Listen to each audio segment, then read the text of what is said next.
Gérald a été révélé à la fin des années 90 dans le boys band G-Squad. Après des années de retrait médiatique, il sort du silence et revient sur son passé et dévoile sa nouvelle vie. G-Squad a été le premier boys band français créé dès la fin de l'été 1996. Raid dingue de toi, aucune fille au monde ou bébé squatteront les premières places du top même si au final, 2B3 reste le boys band référence de l'époque en termes de vente de disques, suivi par Alliage. Pour autant, le premier album éponyme du groupe composé de Chris, Gérald, Marlon, Mika et Andrew se vend à plus de 200 000 exemplaires. La suite est plus compliquée, Andrew et Gérald quittent le groupe avant la sortie du second opus Besoin de vous, laissant Chris, Mika et Marlon poursuivre l'aventure à trois.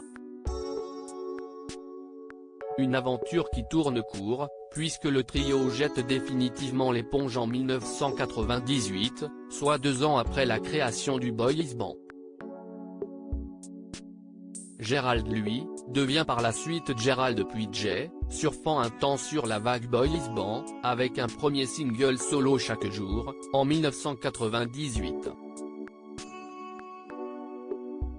Suivent différents projets, mais qui restent confidentiels.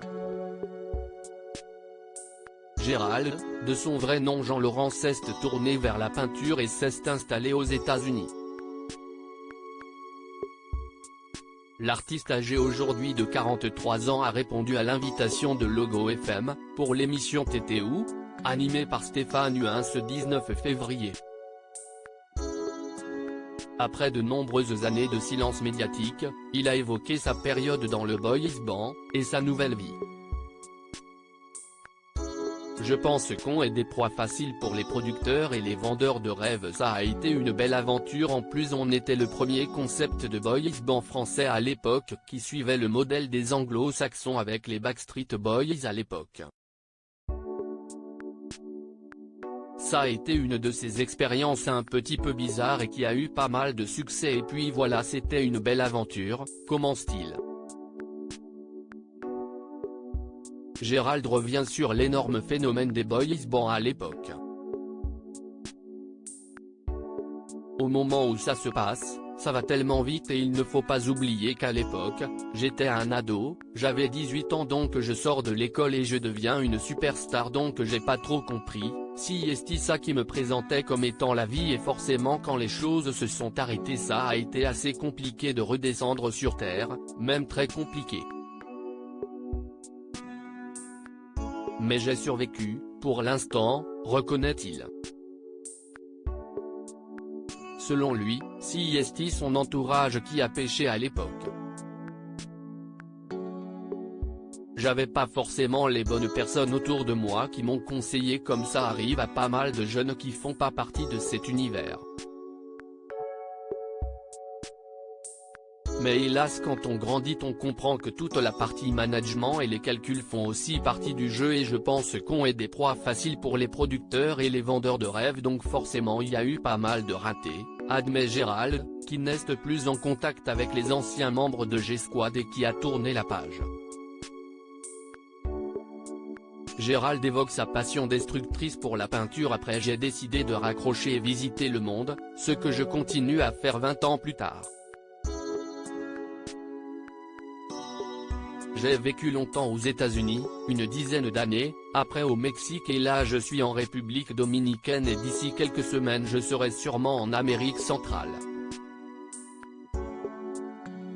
On a une grande planète, donc autant voir d'autres cultures, d'autres gens et comprendre comment l'humanité fonctionne, explique celui qui a eu une grande passion destructrice pour la peinture. Je me suis laissé aller à pas mal d'expériences psychédéliques à l'époque mais ça m'a permis de faire des expos un peu partout notamment en Californie, j'ai fait quelques expos à Paris qui ont plutôt bien marché. J'ai eu la chance de pouvoir m'exercer avec pas mal de succès dans plusieurs disciplines et ça a été extrêmement enrichissant, estime l'artiste qui avait fait un petit passage par la case animation télé sur la première chaîne gay française, Pink Télévision. Gérald Jean-Laurent est marié à Will Burnett, citoyen du monde qui se fait appeler le voyageur conscient sur YouTube, qui explore le monde avec son mari à la recherche de leur parfait et éternel cadre de vie. J'ai un peu explosé justement, au sujet de son homosexualité. À l'époque des boys bands, Gérald n'avait pas le droit de le dévoiler. On m'a empêché d'en parler à l'époque des boys bands et surtout après, ce qui a créé pour moi cette grande tension et ce côté très inconfortable sur ma propre identité et c'est pour ça que j'ai un peu explosé par rapport à ça, explique celui qui ne fait rien pour retourner sous les projecteurs mais qui laisse faire son destin, qui pour l'instant est de continuer à explorer le monde. À lire aussi Les autres ne chantaient pas, Chris Keller des G-Squad et Brian Daliach font des révélations sur leurs années dans des boys bands.